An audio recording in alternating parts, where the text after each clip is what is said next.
জঙ্গল হোক, পাহাড় হোক বা সমুদ্র, কোনো নতুন অভিজ্ঞতার সন্ধান পেলে প্রথমেই আমরা কি জিজ্ঞেস করি? ডলারেই জানি বা রুপিজে? সবার আগে আমরা একটাই প্রশ্ন করে থাকি, খরচা কত হলো? আমেরিকায় সামান্য একটি উইকেন্ড ট্রিপ করতে গেলে খরচা কত হয় জানবেন আজকের গল্পে। ফিরে এলাম এবার একটি রোমাঞ্চকর ভ্রমণ গল্প নিয়ে। যাবেন 4 বাঙালির সাথে আমেরিকার একটি অরণ্যে। কাঠ কাটা থেকে শুরু করে উনুন জ্বালানো, মাছ থেকে মাংস, ছুরি থেকে বন্দুক, অনেক কিছুই থাকবে আজকের পর্বে। সব মিলিয়ে 2 রাত কাটাবো একটি ছোট্ট কটেজে এই ঘুটঘুটে অন্ধকারের মধ্যে। তবে ভিডিওটা শেষ অবধি দেখলে বুঝতে পারবেন, একদিকে নতুন অভিজ্ঞতা আর আনন্দ, আরেকদিকে খরচা আর খাটনি একে অপরকে কিভাবে পোষায় দেখতে পাবেন। আমেরিকার এয়ারবিএনবিগুলোতে দাম কত পড়ে, সেই দামের তুলনায় সময়টা কেমন কাটে সে আমি জানি না, আমি চড়ে যাব তারপরে ওর ব্যাপার।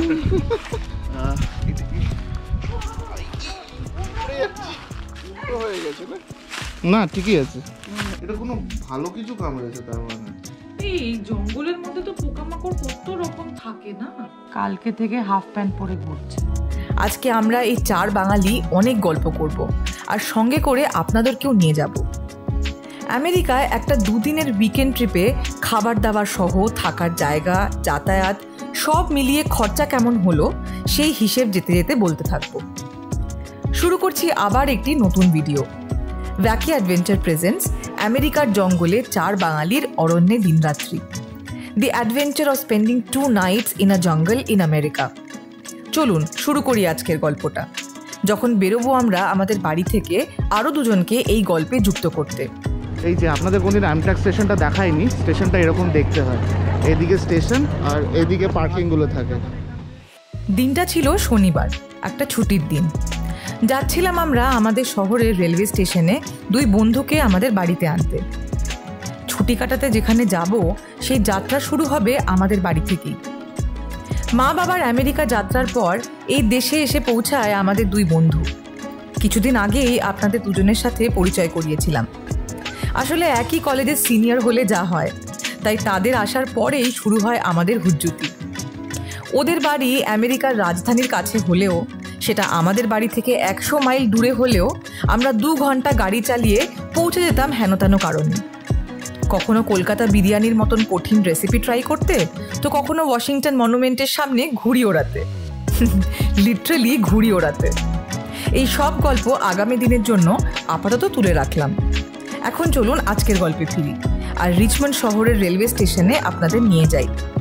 তবে এইখানকার স্টেশনে ভিড় খুঁজতে যাবেন না কিন্তু। এই দেশে স্টেশন ফাঁকা ফাঁকা, ট্রেনের সংখ্যাও কম, তাই ভিড়ও কম।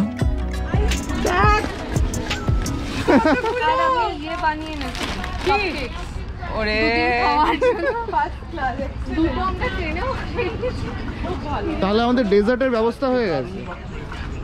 আগের দিন একটু ড্রাই হয়ে আজকে বলছি পুরো বেকারির মতো হয়ে গেছে। আমাদের এই বন্ধুরা আমেরিকায় এসেছে, এখনো বছরই ঘোরেনি। গাড়ি কেনাটা পেন্ডিং। এইখানে লাইসেন্স না থাকলে গাড়ি কেনা যাবে না, আমাদের দেশের মতনই। তাই আগে লাইসেন্স করাতে হয়, তারপর গাড়ি কিনতে হয়। এবং গাড়ি চালানো শিখে লাইসেন্স করতে গেলে লাগে সামান্য কিছুটা সময়, কিন্তু অনেকটা টাকা। যেমন ধরুন আমাদের এই বন্ধুদের মাত্র একজনের লাইসেন্স করতে লাগবে 1.5 ঘন্টা করে 4টে ড্রাইভিং ক্লাস, আর মূল $700। 85 দিয়ে গুণ করে ইন্ডিয়ান রুপিজে আইডিয়া করতে গেলে বিছানা বা চেয়ার থেকে পড়ে যেতে পারেন। তাই আমরা যখনই সুযোগ পাই বারবার বলি এই কনভার্সনটা না করতে। ইকোনমি ও ইনকাম আলাদা, তাই খরচাও আলাদা।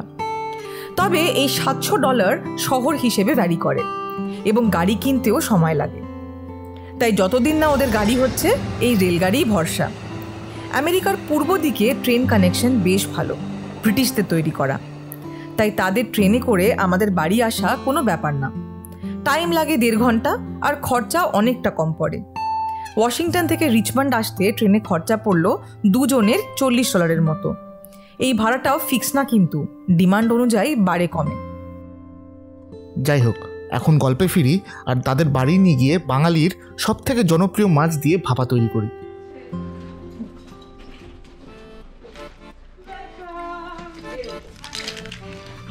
ঠিক আছে, নিয়ে চলে এসেছি। কালকে বেরোবো যেখানে আমাদের যাওয়ার কথা। দেখতে থাকুন।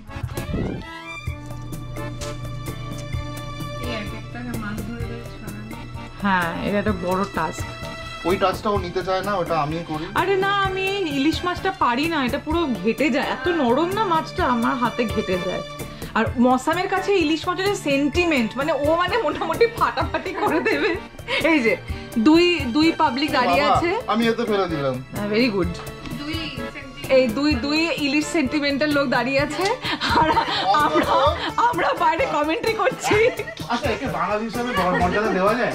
আর খাওয়ার জন্য যে মানুষ কত লেবার দিতে পারে। সত্যি মানে এখন রাত্রি 10:30 বাজে, সবে বাড়িতে ঢুকেছে, সায়নদা জামা কাপড়ে ছাড়েনি, লেগে পড়েছে মাছ ছাড়াতে। এখন তো শুধু মাছের আঁশ ছাড়াতে দেখছেন। গল্পের শেষ অবধি থাকলে বুঝবেন আমেরিকায় একটা ছোট্ট ট্রিপ করাটাও কত বড় দক্ষযোগ্য। বেড়াতে যাওয়াও যেন পুরোপুরি পরিশ্রম সাপেক্ষ। এতদিনে আপনারা হয়তো জেনেই গেছেন যে এই দেশে লেবার কত কস্টলি। তাই কাজে যাই বা বেড়াতে, খাওয়া থেকে শোয়া সব দায়িত্ব আমাদেরই। আজকের ভিডিওতে আপনারা আমাদের 4 জনকে মেনলি 4 রকম কাজে ব্যস্ত পাবেন। ইলিশ মাছের ভাপাটা তৈরি হতে হতে একটা করে বলি দাঁড়ান। শুরু করছি আমার মেন দায়িত্ব থেকে। প্রত্যেক গল্পের মতনই এই গল্পেও আমি চালক, কিন্তু এই ভিডিওতে আমাকে কাঠুরিয়াও বলতে পারেন। আমাকে ইদার গাড়ি চালাতে দেখবেন, আর তা না হলে হাতে কুড়ুল নিয়ে কাঠের ওপর বাড়ি মারতে দেখবেন, যেন গোটা জঙ্গলে আগুন ধরানোর দায়িত্ব আমি নিয়েছিলাম। আর হ্যাঁ, ক্যামেরাটা তো আছেই, এটা ছাড়া তো গল্পটাই সম্ভব না। এরপর আসে সায়নদা। ওকে যে একটুও চেনে সে জানবে পেটুক বাঙালি বলতে কাকে বোঝায়। তাই সে এই ভিডিওতে হেড শেফ, মানে মেনু ডিসাইড করা থেকে শুরু করে ফিনিশ প্রোডাক্ট অবধি মেন দায়িত্ব এবং দোষ দুটোই তার। আবার আমি এই জিনিসটাকে বারবার ডিস্টার্ব করে। ঠিক আছে, মাছ ওই ঠিক আছে। হ্যাঁ হ্যাঁ, কি বলছো বলো। আরেকদিকে সুস্মিতা আজকে ব্যাক সিটে। ও হলো পেটুক বাঙালির অ্যাসিস্ট্যান্ট।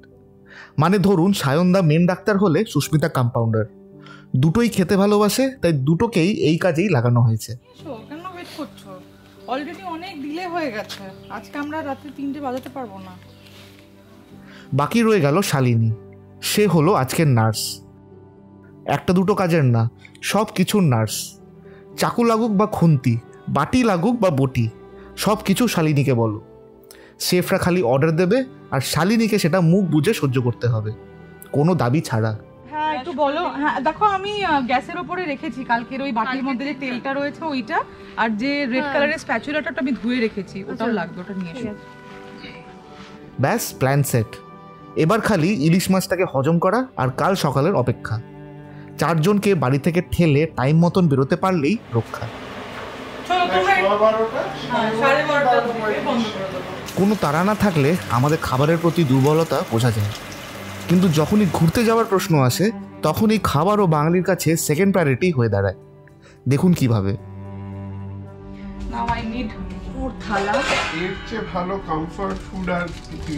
হ্যাঁ, পার্টিকুলারলি ট্রাভেল করার আগে একটু পেট ভর্তি করে ভাত আলু সেদ্ধ খেয়ে নিলে অনেকক্ষণের জন্য নিশ্চিন্ত, একটা সামহাউ মেন্টাল পিস দেয় এই সেদ্ধ ভাত ব্যাপারটা। কত জানিস শালিনীকে বলতে মাথায় আসবে না যে কি রান্না করবে বা কিছু, আমাকে এটা করে খাইয়ে দেবে, কোনো চাপ নেই। এটা তো আমার ফর্মুলা। হ্যাঁ, সেদ্ধ মেরে দি, মশলার স্ট্যান্ডার্ড ফর্মুলা। কিছু ঘরে খাওয়ার নেই বা ইচ্ছা করছে না, ওর একটাই সলিউশন, সেদ্ধ মেরে দি।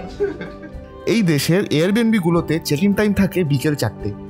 খুব সকালে বেরোইনি আমরা, তবে এইখানে ঘুরতে গেলেও খাবারের ব্যবস্থাটা নিজেদেরই। তাই পৌঁছানোর আগে ওয়ালমার্ট থেকে বাজারটাও সারতে হতো। কোথায় ভেবেছিলাম দুপুর 12টার মধ্যে বেরিয়ে যাব, সেই বকবক করতে করতে লেট হলো। ফাইনালি 200 কিলো বকবক করার পর 200 কিলোমিটার যাব। ও এদিকে তো। হ্যাঁ চলো, ফাইনালি গতকাল রাত থেকে বুকে বুকে বুকে মুখ ব্যথা করে আজ সকালে বেরোনোর কথা ছিল দুপুর 12টা, কিন্তু বেরোচ্ছে দুপুর 2টো, আড়াইটে। তো যাই হোক, যতটাই টাইম আমরা বাড়িতে কাটালাম আমাদের এয়ারবিএনবির টাইম থেকেই কাটা যাবে। দেখা যাক। আমরা এর চেয়ে ফার্স্ট আর কোনো ট্রিপে যাইনি। এই আমরা পৌঁছাবো 4:30 সাড়ে পাঁচটা 6টা। কিন্তু সুবিধাটা হচ্ছে সূর্যের আলো থাকবে রাত 8টা অবধি। ওইটাই ভরসা। হ্যাঁ, ওই জন্যই সামারেই বেরোনো ওই দেশে। শীতকালে 5টায় বন্ধ হয়ে যায়, অন্ধকার হয়ে যায়, আর কিচ্ছু করা যায় না। যে জন্য শীতকালে এমনিতেও আমরা জুবুথুবু থাকি, আর তাছাড়া বেরিয়ে ঠিক খুব একটা লাভ হয় না।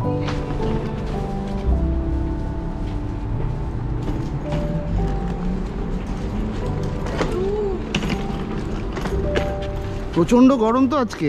এই গরমে সমুদ্র যেতে হয়। হ্যাঁ, ট্রু। বাং। এই তা কি আমরা লোকেশন চেঞ্জ করে চলে যাবো এদিকে?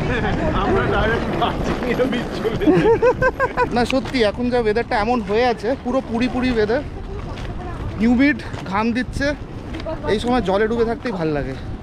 ঠিক আছে, জঙ্গল যাচ্ছি, আশা করি কিছুটা ওইখানে গরমটা কম হবে। চলুন দেখি।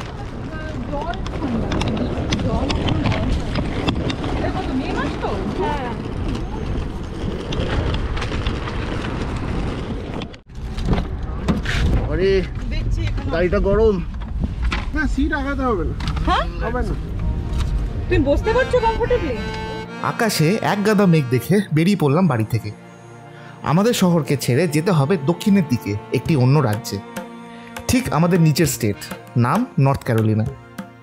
আজকের রাস্তায় গাড়ি কম দেখতে পাবেন, কিন্তু আমেরিকার গ্রাম আর খোলা ক্ষেতের মাঝখান দিয়ে যাব। তবে গন্তব্যে পৌঁছানোর আগে আমাদের একটি কাজ বাকি ছিল, আপনাদের মনে আছে কিনা জানি না।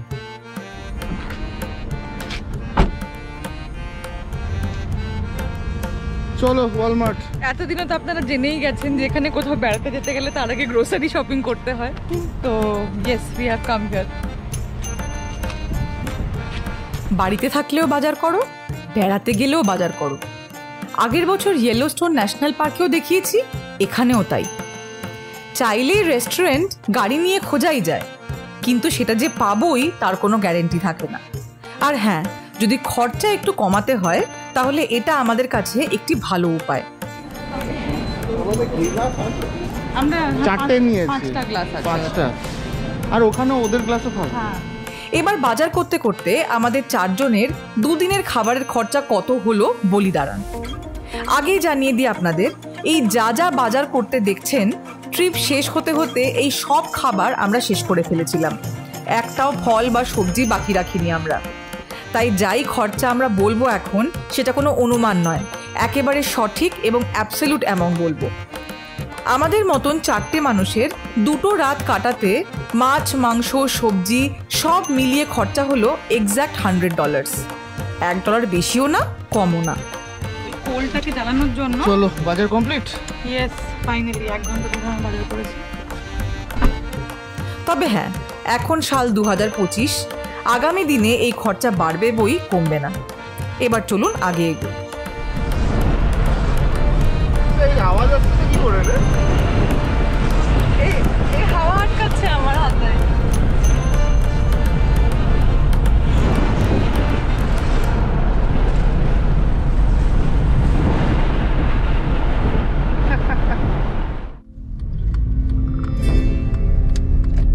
এটা পাকা রাস্তাই নেই, এটা ভেতরের রাস্তা, জঙ্গলের রাস্তা। এটা বললো 2টো বাড়ি ক্রস করে সামনে একটা বার্ন ক্রস করতে হবে।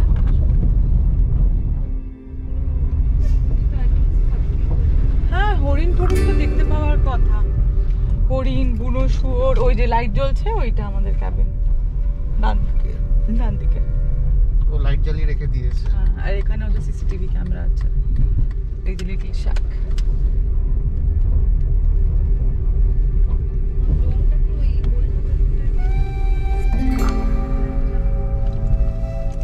দেখি মাসু, গাড়িটা দেখে। এখানে রেখে দেবো? সেটা তুই নেমে একটু দেখে নে কোথায় রাখলে সুবিধা হবে। ঠিক আছে, গাড়িটা এখন এখানে আছে, ওই দিকটা রাখবো। ঢুকতেই একদম পাইনের গন্ধ, গাছপালার একটা অদ্ভুত গন্ধ, রাস্টিক একটা ব্যাপার।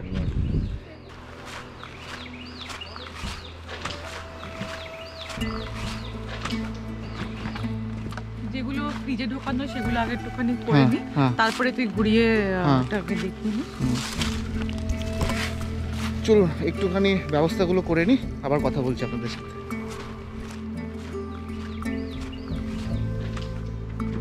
গাড়িটা এখানে রাখলাম, আর এটা হচ্ছে জঙ্গলের মাঝখানে একটা থাকার জায়গা। তো জায়গাটা আপনাদেরকে ভালো করে দেখাই। এই একটা পুকুর, আর ঠিক পুকুরের পাশে এই এত গাছপালা দিয়ে ঘেরা হলো আমাদের থাকার জায়গা।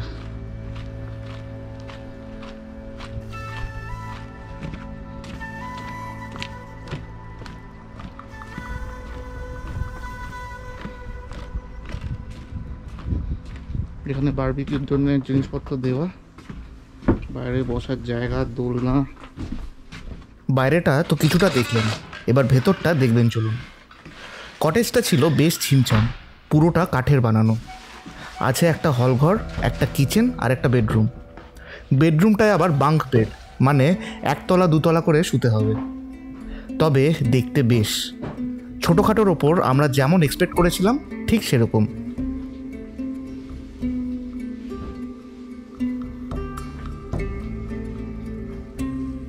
সবই তো দেখলাম, কিন্তু খরচা কত পড়লো সেটাই তো মেন প্রশ্ন, তাই না?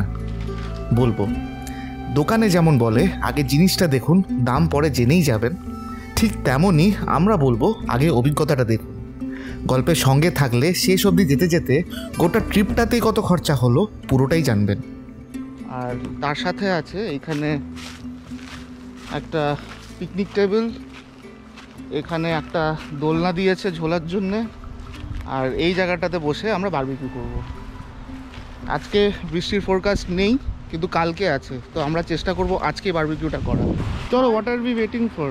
We are not waiting for anything. We should get started. যাতে অ্যাটলিস্ট গ্রিলটা, আগুনটা আমরা ধরিয়ে দিই, তারপরে সারা সন্ধ্যাবেলা অবধি গ্রিলটা হবে, অসুবিধা নেই।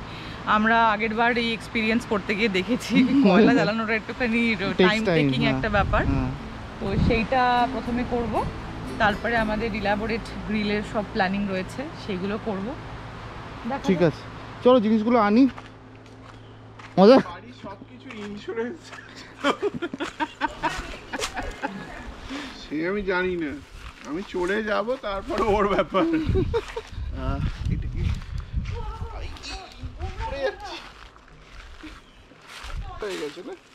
না ঠিকই আছে।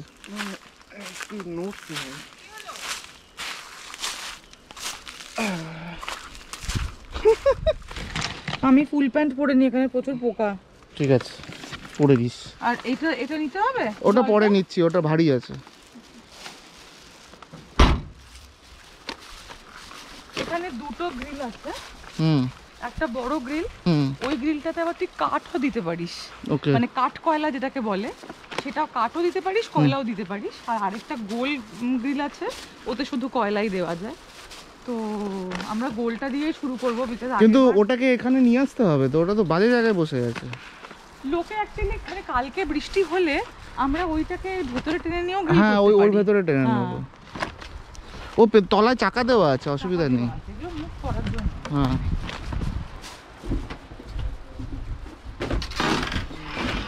চলো শুরু করি, কয়লা নিয়ে এসছি।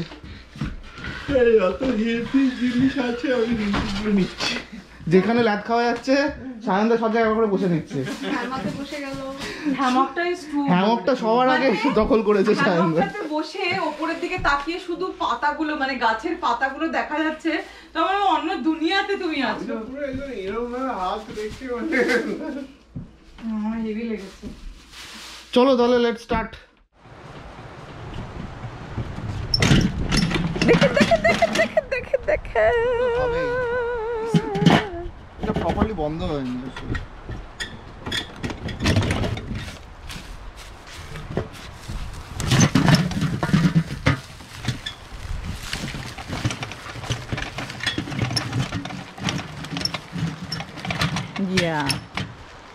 কিন্তু আলোটা কিন্তু পিছন দিকটাতে, কিছু করার নেই বল। ও না, আচ্ছা পিছনে, ঠিক আছে ঠিক আছে। This should do. 8টা 8:30 অবধি তো এমনি আকাশে হালকা আলো থাকবে। চলো এখন এই চারকোল জ্বালানো বড় টাস্ক, আগের বার দেখিয়েছিলাম। আশা করি কিছুটা আইডিয়া হয়েছে, একবার এক্সপিরিয়েন্স হয়েছে। তো সবার আগে যে এটাকে করে গেছে সে মোটামুটি কিছুই পরিষ্কার করেনি। এটা একটু পরিষ্কার করতে হবে। আর নিচে ওই চারকোলের রেসিডিউটা এই যে নিচে কালেক্ট হচ্ছে, এইটাকে এইখান থেকে খুলে পরিষ্কার করতে হবে, মানে খালি করতে হবে বেসিক্যালি। হ্যাঁ, মানে যে কোনো একটা দিকে দিবে, একটা দিক খালি রাখবে। এটা আমি শিখেছি নতুন। তো এটা কি করবো? এটা আর লাগবে না, রেখে দেবো।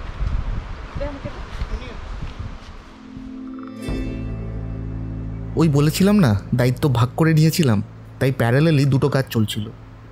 আমি আর সুস্মিতা কয়লা জ্বালানোর দায়িত্ব নিয়েছিলাম, আর সায়নদা শালিনী মাংসগুলো ম্যারিনেট করার দায়িত্বে। একসাথে দুটোই কাজ চলছিল ঠিকই, কিন্তু তাতেও সন্ধে গড়িয়ে গেল আর আস্তে আস্তে জঙ্গলটাও অন্ধকার হয়ে এলো। আচ্ছা, কোল জ্বালাবার নিয়ম বলি। আমরা এটা প্রথমবার খাবি খেয়েছি, দ্বিতীয়বার শিখেছি, তাই এখন শেয়ার করছি। এই যে সুস্মিতা এখন এই কোলগুলোকে এক ধারে নিয়ে আসছে। এটা টাওয়ার না বানালে কোল ধরতে টাইম লাগে, একটা থেকে আরেকটা আগুন জ্বলবে তবে গিয়ে কোলটা ভালো করে জ্বলবে। তো এটা টাওয়ার বানাবে, টাওয়ারটা বানিয়ে আমরা এর ওপর এই যে লাইটার লিকুইড দেবো, দিয়ে এই লাইটারটা দিয়ে ধরাবো। তাও বলে রাখছি, উই আর নো এক্সপার্ট। হ্যাঁ, ইউটিউব ভিডিও দেখে যতটুকু শিখেছি, আই এম শিওর আপনাদের মধ্যে অনেকে থাকবেন যারা হয়তো বেটার জানেন, এক্সপিরিয়েন্স, তারা বুঝতে পারবেন আমাদের ভুল ত্রুটিগুলো। প্লিজ কমেন্টে জানাবেন, সো দ্যাট আমরা আপনাদের থেকে শিখে নেক্সট বার সেটা কারেক্ট করতে পারি। আর গ্রামের দিকে এখনো যেখানে উনুন জ্বালানো হয় তারা তো প্রো লেভেল, তাদেরকে আর কিছু বলার নেই, they will be knowing it very well. আমার ঠাকুমাকে আমি দেখতাম কয়লা জ্বালাতে, বাট তখন অনেক ছোট ছিলাম, কিছুই বুঝতাম না কি করতো।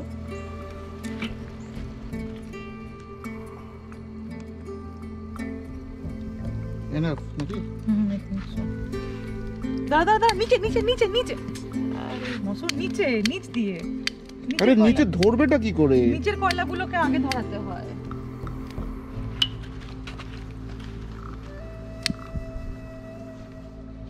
এটাকে এখন ঢাকা দিয়ে দেওয়া হয়েছে যাতে হাওয়াটা না হয়ে যায়, পুরোটা ভালো করে ধরুক।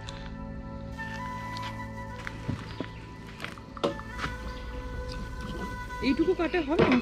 আরে করি তো আগে। না না, অত তোকে তুলতে হবে না মাসু। দাঁড়া দাঁড়া, ও অলরেডি তোর নিজের থেকে উঠে আমি এইটাকে পোড়াবো, বুঝলি তো? ওকে, আচ্ছা ওয়েট, এটা পরে দেবো। ধর না, এটা কিনে ভালোই হয়েছে। এই জঙ্গল একবার অন্ধকার হয়ে গেলে পোকামাকড় তেমন চোখে দেখা দেয় না, আর সেটা শান্তি করে বসতেও দেয় না। তাই তাদেরকে দূরে রাখার জন্যে এই আগুন জ্বালানোটা ম্যান্ডেটরি। এতে অন্ধকার ও পোকামাকড় দুটোকেই আটকানো যায়। যে কটা কাঠ আমাদের হোটেলে ছিল সব কটাই আজকেই পুড়িয়ে ফেলার তালে ছিলাম, কারণ বারবিকিউ এখনও শুরু হয়নি আর রাত অনেকটা লম্বা। সব মিলিয়ে জঙ্গলের অন্ধকারে সময় কেমন কাটে দেখতে পাবেন, সঙ্গে থাকুন।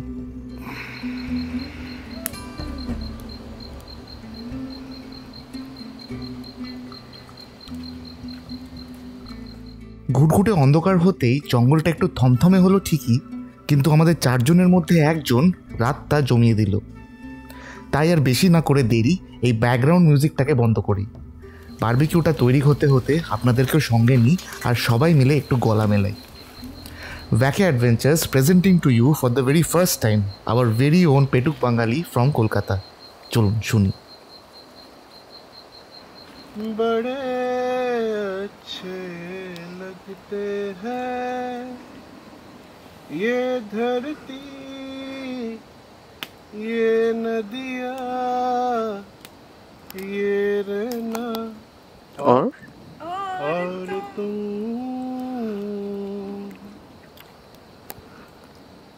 हम तुम। अरे लवली লাভলি। ঠিক আছে, আমি বনফায়ারটা দেখে ওই গানটা মনে বিউটিফুল। ফার্স্ট টাইম গলা ফুলে গেছো এরকম? খুব ভালো। কেউ শুনছে না তো। গলা ফুলে গাইবে? আমি অলওয়েজ এরকম ক্রেভ করতাম, আমি মৌসুমকে বলতাম যে আমি খুব ক্রেভ করি যে এরকম একটা গ্যাদারিং হবে যেখানে একটু গান বাজনা হবে, একটু গান গাইবো, গান শুনবো।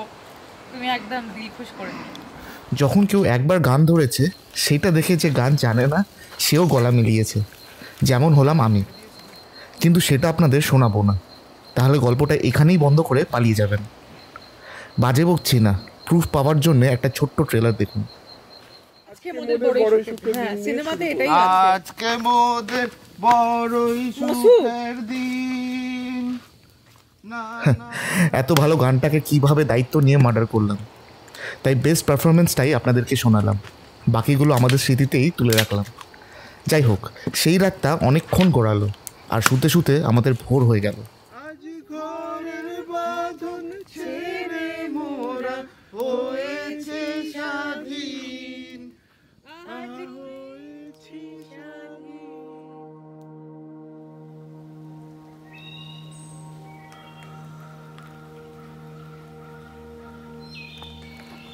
স্বাভাবিকভাবে সকালটা আমাদের দেরি করে শুরু হয়, আর মন ভালো করে দেয় এই বৃষ্টি। জলে ভেজা চকচকে আর পরিষ্কার জঙ্গল। বৃষ্টিটা এনজয়েবল ছিল কারণ বেশি জোরে পড়ছিল না, ওই ঝিরঝির করে যাকে বলে। দেখে মনে হলো যেন গতকাল থেকে জঙ্গলের রঙটা আরও তীব্র হয়ে গেছে, সবুজটা আরও সবুজ, আর মাটিতে পাইন গাছের শুকনো পাতাগুলো আরও লাল হয়ে এসেছে। তার পরিণাম এখন আপনাদের মোবাইল, টিভি বা কম্পিউটার স্ক্রিনে দেখাচ্ছে।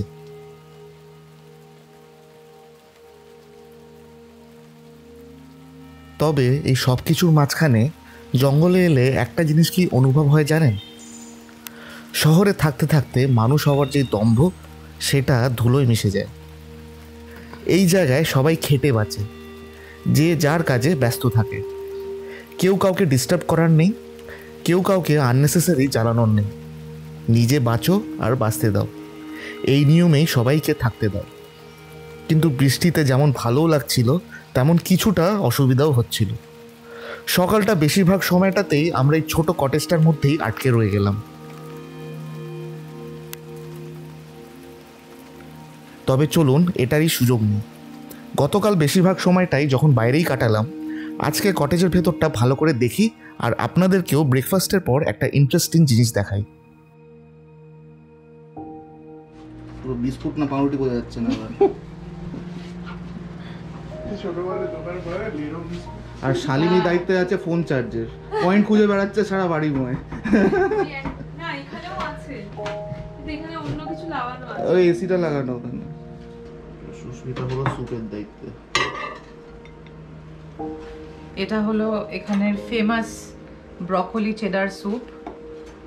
এটা ওই প্যানেরা বলে একটা রেস্টুরেন্ট আছে, আমাদের ভিডিওতে আগেও দেখিয়েছি আপনাদের। তো সেখানের আমরা ওখানে গিয়ে খেয়েছি, কিন্তু এই সেম জিনিসটাই প্যাকেট অবস্থাতে এখানে ওয়ালমার্টেও কিনতে পাওয়া যায় রেডিমেড। জাস্ট মাইক্রোওভেন একটুখানি গরম করে নিয়ে গেলেই হবে। তো আজকে আমাদের ব্রেকফাস্টে কোনো খাটনি নেই বেশি, এই শুধু স্যুপ গরম করে নিচ্ছি আর ওই টোস্ট। পাউরুটি, হ্যাঁ, টোস্ট রেডি, স্যুপ গরম করলেই খাবার ব্রেকফাস্ট রেডি। কেমন শানদা? এটা বেশ ক্রিমি, আর যেটা সবচেয়ে ভালো লাগলো হলো সিজনিংটা এত সুন্দর পারফেক্ট যে নিজেদের আর আলাদা করে কিছু মিক্স করার দরকার পড়ে না।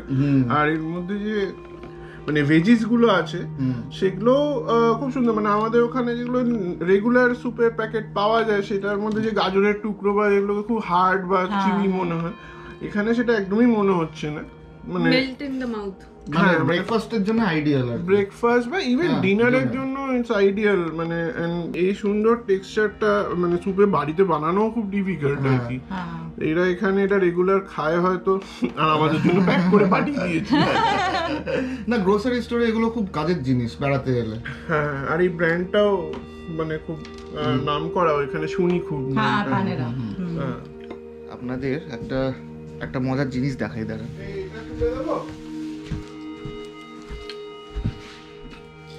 এটা একটা বন্দুক, কিন্তু ভাববেন না এটা কোনো রিয়েল বুলেটের বন্দুক। এটা এয়ার গান, আর এয়ার গানের ছোট ছোট এয়ার প্যালেটসও দেওয়া আছে যাতে লোকেরা ছোটখাটো এম প্র্যাকটিস করতে পারে।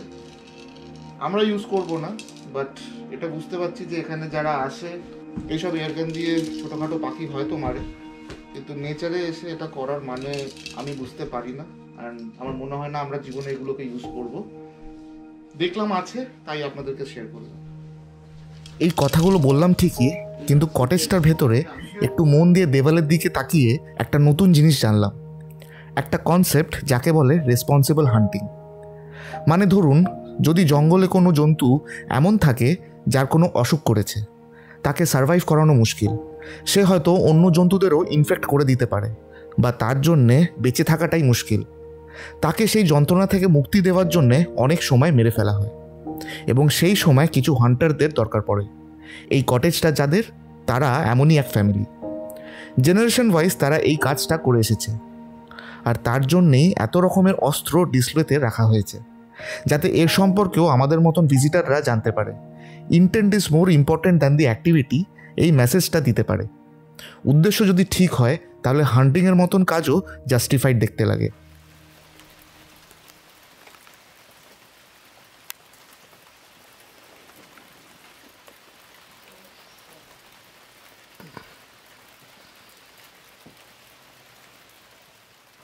সেদিন বৃষ্টির জন্যে লাঞ্চটাও ভেতরেই করতে হলো।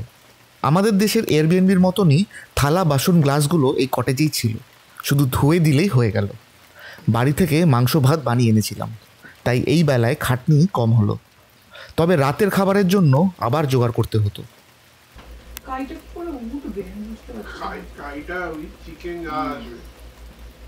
দুপুরের খাবারটা খেতে খেতেই দেখলাম বৃষ্টিটা আরও আস্তে হয়ে যেতে, আর লাঞ্চটা কমপ্লিট করতে করতে বন্ধও হয়ে গেল। খেয়ে দিয়ে সবাই মিলে একটু বেরোলাম। সকাল থেকে তো আটকেই পড়েছিলাম। গতকাল থেকে নয় খাচ্ছি আর নয় আগুন জ্বালাচ্ছি। জঙ্গলে কিছু কথাই বলতে ইচ্ছা করে না, মনে হয় চুপ করে শুনি জঙ্গলের আওয়াজ। এটা তো বেসিক্যালি এদের বাড়ি, মানে যেখানে গাছপালা, পাখি, পোকামাকড়, এদের বাড়িতে আমরা ঘুরতে এসেছি। তো কখনো কখনো চুপ করে জাস্ট এদের আওয়াজ শুনতে খুব ভালো লাগে। হচ্ছে দেখেছিস গানগুলো গাইছে কেমন।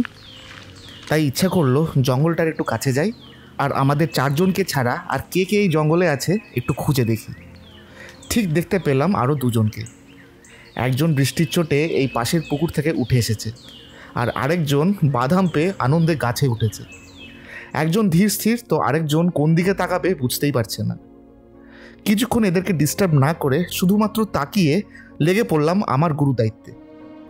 গল্পের শুরুতেই আপনাদের একটা কথা বলেছিলাম, এতক্ষণে হয়তো ভুলেই গেছে। এই যাত্রায় আমি কাঠ জোগাড় করারও কাজ নিয়েছিলাম।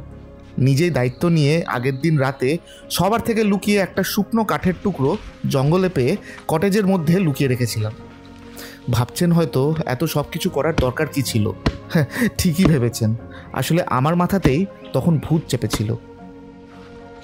এই কাজটা দেখে সোজা লাগলেও অভ্যাস না থাকলে বেশ কঠিন। তার ওপর কপালে জুড়েছিল একটা ভোঁতা অস্ত্র। সে অবস্থা খারাপ পুরো। কোনো মতে বেশ কটা কাঠের টুকরো জোগাড় করে আবার আগুনটা ধরালাম।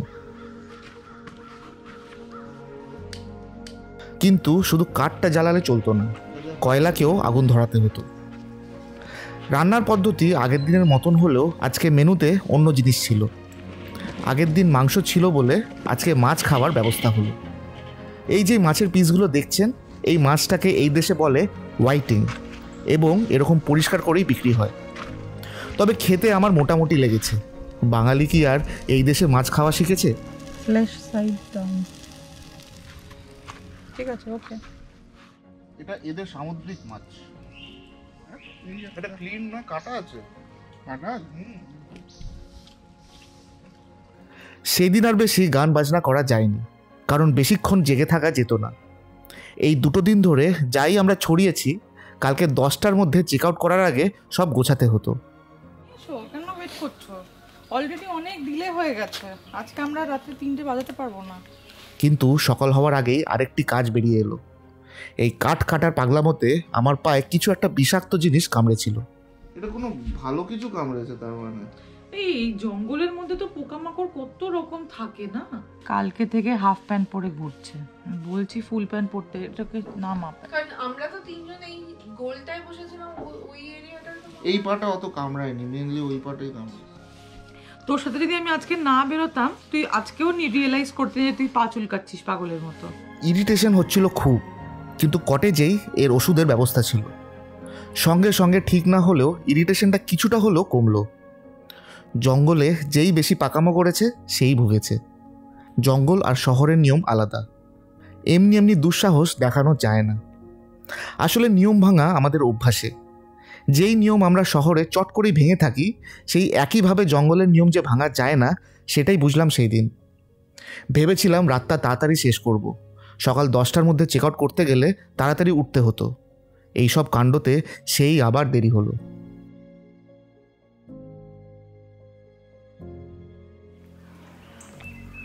সকাল হতে শুরু হলো চেক আউটের তোড়জোড়, কিন্তু ভাববেন না এখানেই গল্প শেষ করব।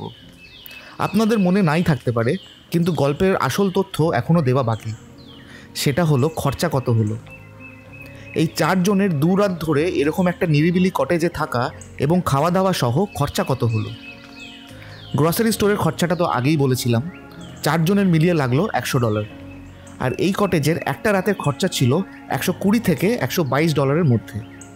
তাহলে 2 রাত মিলিয়ে টোটাল পড়লো $244 মতো। আর গাড়ির তেল লাগলো $50 কাছাকাছি। তাহলে ফাইনালি আমাদের বাড়ি থেকে 2 ঘন্টা গাড়ি চালিয়ে আমেরিকার জঙ্গলে সামান্য একটা উইকেন্ড ট্রিপ করতে 4 জনের মূল খরচা পড়লো সব মিলিয়ে $392 মতন। খুচখাচ খরচা মিলিয়ে ওই $400 ধরুন, যেটা 4 জনের জন্য 4 দিয়ে ভাগ করলে দাঁড়ায় $100 পার হেড। এবং এই দেশের ইকোনমি হিসাবে এই খরচাটাকে বেশির দিকে ধরা যায় না, বলতে পারেন রিজনেবল, যেটা এই দেশের বাজেট ফ্রেন্ডলি ট্রিপও বলা যায়। চলো ফাইনাল প্যাকিং কমপ্লিট, 2 নাইটস। খাটটা দেখে নিয়েছো তো, কিছু ফেলে যাচ্ছে না তো? খাটে আমি শুধু আমাকেই দেখেছি।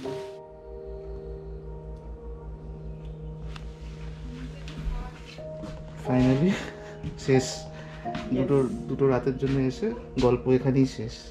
সভ্যতা থেকে অসভ্যতায় যাচ্ছি না, অসভ্যতা থেকে সভ্যতায় যাচ্ছি। প্রকৃতির জঙ্গল থেকে আমাদের বাজে জঙ্গলে ফেরত যাচ্ছি। ট্রিপটা শুরু করার সময় ভাবিনি যে $100 মধ্যেই গোটা খরচাটা পুষিয়ে যাবে। দেখুন হিসাবটাও সোজা হয়ে গেল। আপনারা চাইলে এটাকে 85 বা কারেন্ট এক্সচেঞ্জ রেট দিয়ে গুণ করলে ডলারটাকে রুপিসে কনভার্ট করতেই পারেন, কিন্তু সেই আইডিয়া করে খুব একটা লাভ হবে না। রুপিস নিয়ে এসে থোড়ি আমেরিকায় উইকেন্ড ট্রিপ করবেন।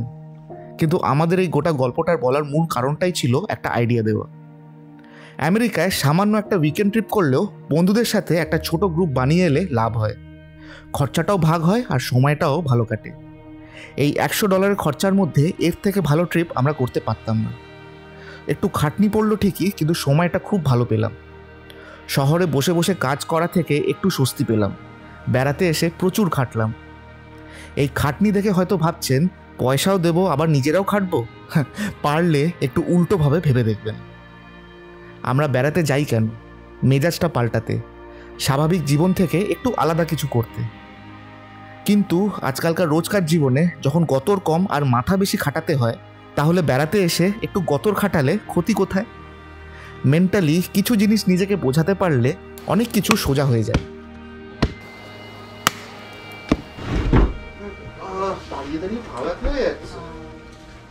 চলুন আজকের গল্পতে আপনাদের একটু বেশি সময় নিয়ে নিলাম, তাই এবার আমরাও বাড়ি ফিরি আর আপনাদের জন্য আগামী দিনে আবার নতুন গল্প নিয়ে আসার প্রস্তুতি নিই।